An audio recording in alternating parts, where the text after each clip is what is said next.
Yuxusuz qalmağın insan sağlamlığına kifayət qədər ziyanları var. Professor Əhməd Kazımov STV xəbərə verdiyi müsahibədə bildirib ki, daimi yuxusuzluq erkən ölümə də səbəb ola bilər.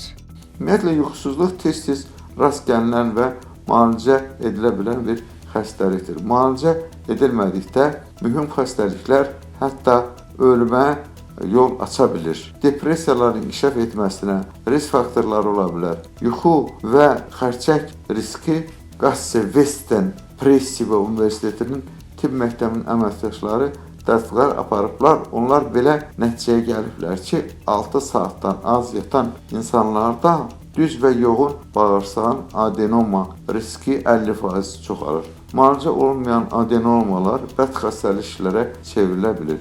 Professor Əhməd Kazımov yuxu pozuntuları və psixoloji yuxu xəstəlikləri mövzusuna da aydınlıq gətirib. Yuxu pozulmaları dedikdə ən çox qarşılaşılan vəziyyət yata bilməmək, yuxuya getməmək, yuxu kəsilməsi, səhər erkən saatlarında oyanıb yenidən yuxuya getmək nəzərdə tutulur. Lakin çox yatmaq və yastığı görər-görməz yuxuya getmək də yuxu pozulmalarına aiddir.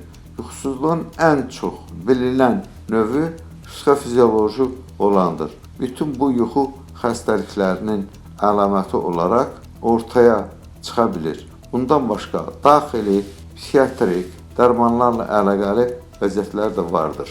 Psixofizioloji yuxusuzluq tipik olaraq stres kimi faktorlar baş verərkən əmələ gəlir. Psixofizioloji yuxusuzluqda bütün diqqət yata bilməmək üzərində toplanır. İdiopatik yuxusuzluq vəziyyəti isə xroniki və ciddi yata bilməmək və yuxunu davam etdirə bilməməkdir. Yataqda olarkən yuxuya getmək vaxtı çox uzun ola bilir və yuxu qısa oyanmalarla davam edə bilir. Professor əlavə edib ki, yuxusuzluğun bu təhlükələrindən qorunmaq üçün yuxu keyfiyyətini artırmağa çalışmaq və yuxu rejiminə ciddi riayət etmək çox vacibdir. Əgər müstəqil olaraq buna müvəffəq ola bilmirsinizsə, həkimə müraciət etməlisiniz deyə Dr. Əhməd Kazımov qeyd edib.